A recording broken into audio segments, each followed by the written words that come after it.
Igbo ambassadors. Every day we are seeing you all the way from America, United States of America. Every community. No.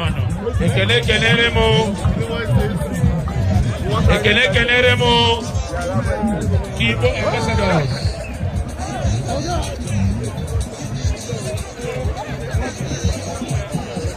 Oh God, I like watching it better. No.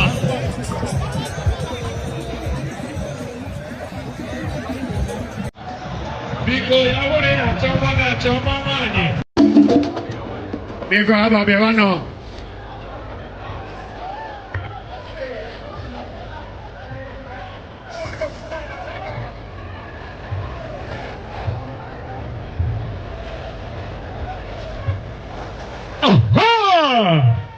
Never have fun.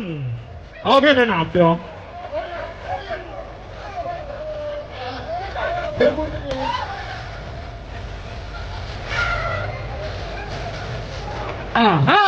Okay, man.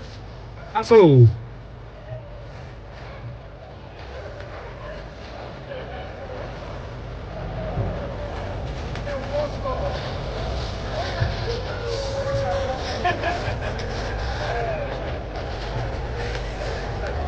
We recognize the presence of Onyinyechi Echegene. Okwonamabo. Adambi Sejemono. Oh God. Onyinyechi Echegene, AFCON winner with the female. Oh mama.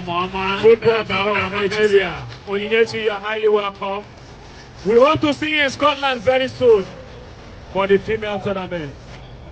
Onyinyechi, no. Okuneti Boro. Adibo, Igbo Jemono, no. Ayakata Bongo.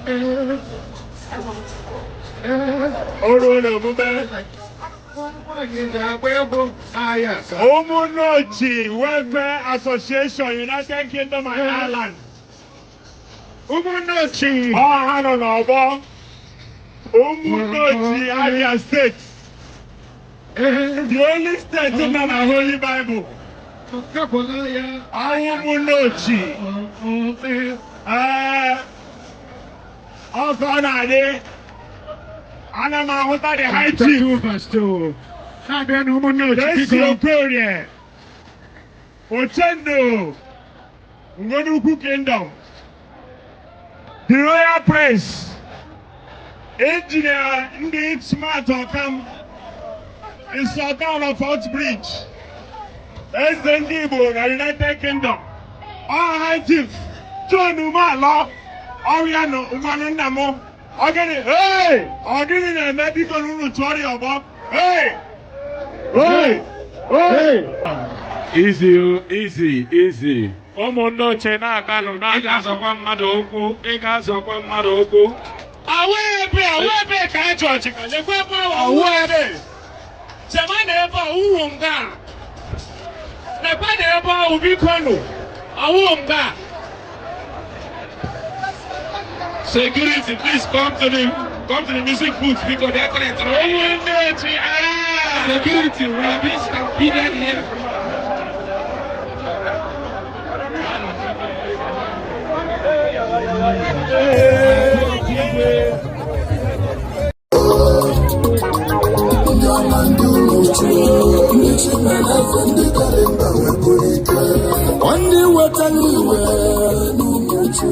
No, don't move through. I never go. I never did more. I didn't know Canada. You were telling me to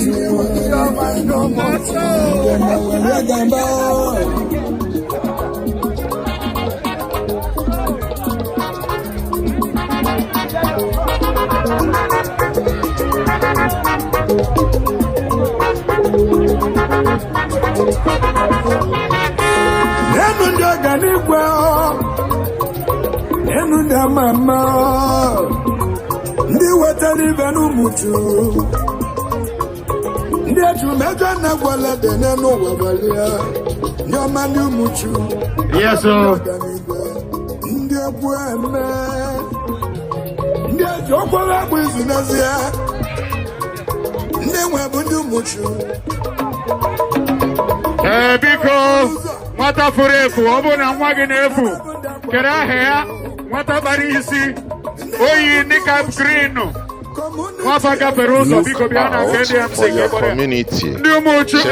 If you see your community being represented, please come and claim your child here. Umuchu community UCAS Bueno.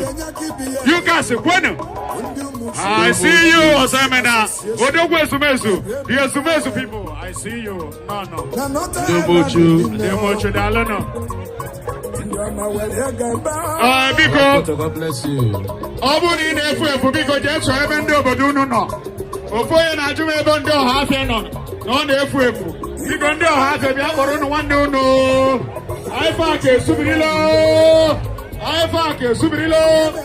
People Umuchu na gano.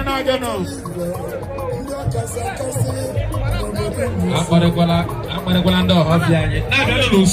Na-abịa n'uso. Ọnịcha Ado na-abịa n'uso. Ndị Ọnịcha Ado na-abịa n'uso. Ọnịcha Ado na-abịa n'uso.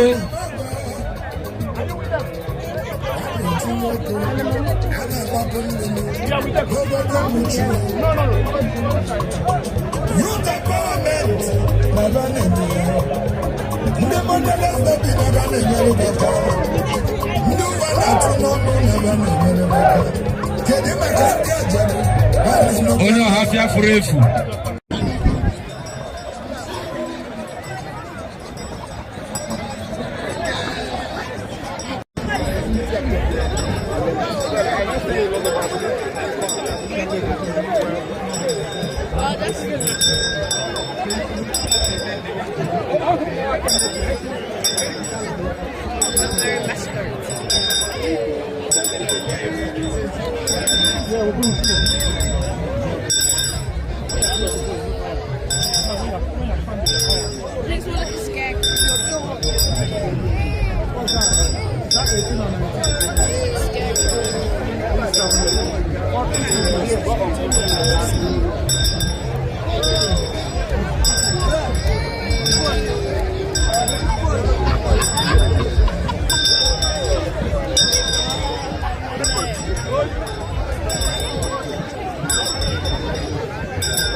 That things come UK.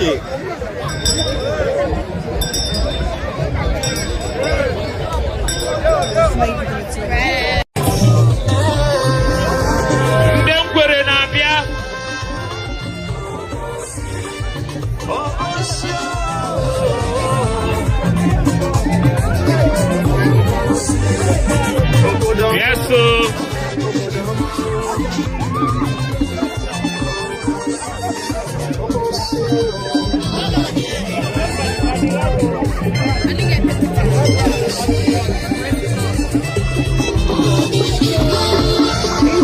Revenge are here. Obosinaga.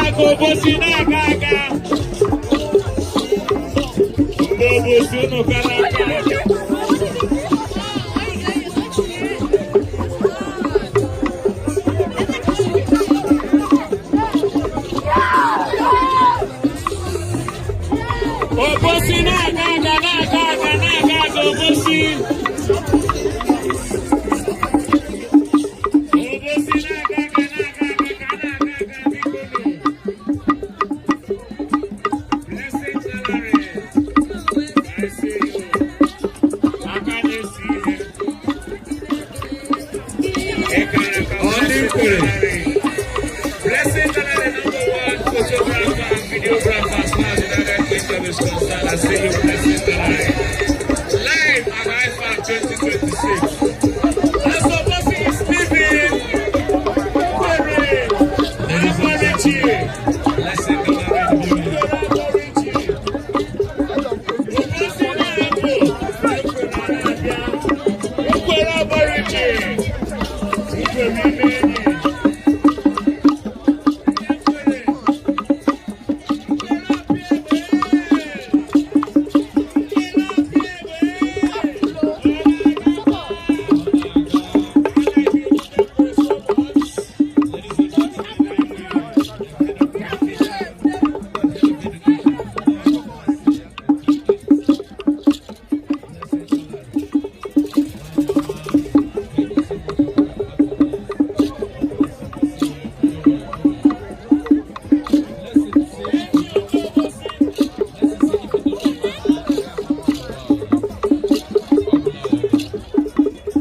Very important.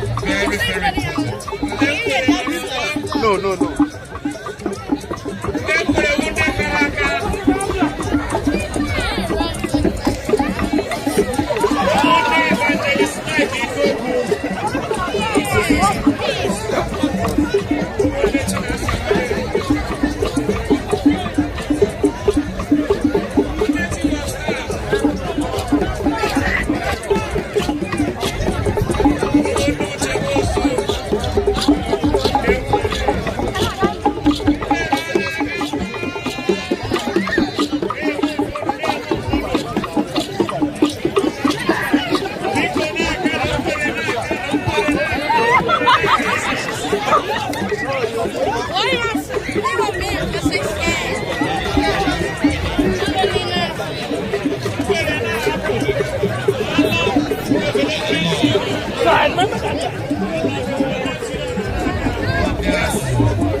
It's meant to scare you. It's not going to be anything really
While the parade is going on, let us quickly explore the arena. This is the entrance, and you can see different parts of the arena where the event is taking place. The display of different cultural attires, products, clothing, fashion. Look around, different booths. You can see the arena where the event is taking place. Check. You see the food, the fashion. You will appreciate the organizers of this event. They put in a lot to make sure that this event is one of the best. Thousands of people gathered here for this event.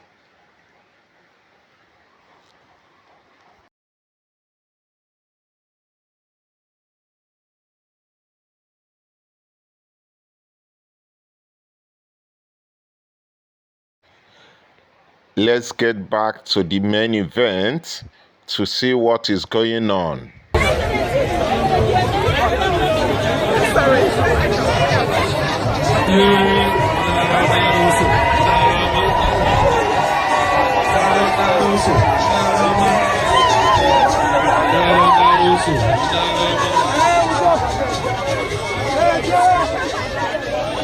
Please, we have some missing children. Please come to first aid. The first aid cannot be the first aid there and identify them. So you need to hold that.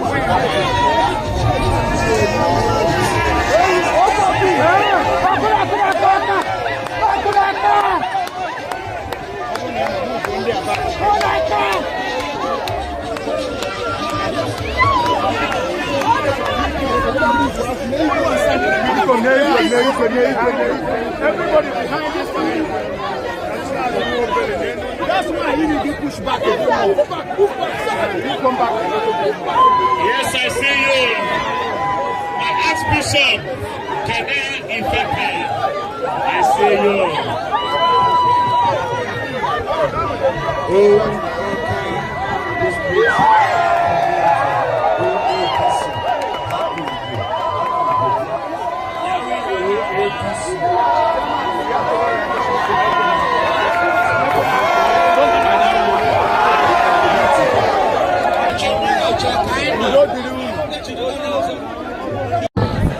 As the drums grow quiet and the final performances come to an end, one truth remains. Culture survives because people chose to keep it alive. Today in the heart of London, the Igbo people proved that heritage is not confined by geography. It lives wherever people honor their history, speak their language, celebrate their traditions, and pass them on to the next generation. The Igbo Festival of Arts and Culture is more than an event. It is a promise that the story of the Igbo people will continue to be told, no matter where in the world they call home.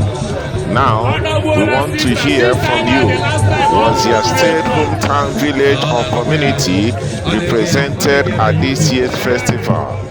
Tell us the name of your community in the comment section.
Which performance made you the proudest? And if you didn't see your community this year, let us know where you are watching from. Because every community has a story, and every story is part of the rich tapestry of Igbo heritage. If you enjoy this documentary, please like, subscribe to Standout Africa TV and share this celebration with someone who loves African culture. Until next time, ndewono, kodi, kemesia.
Yes.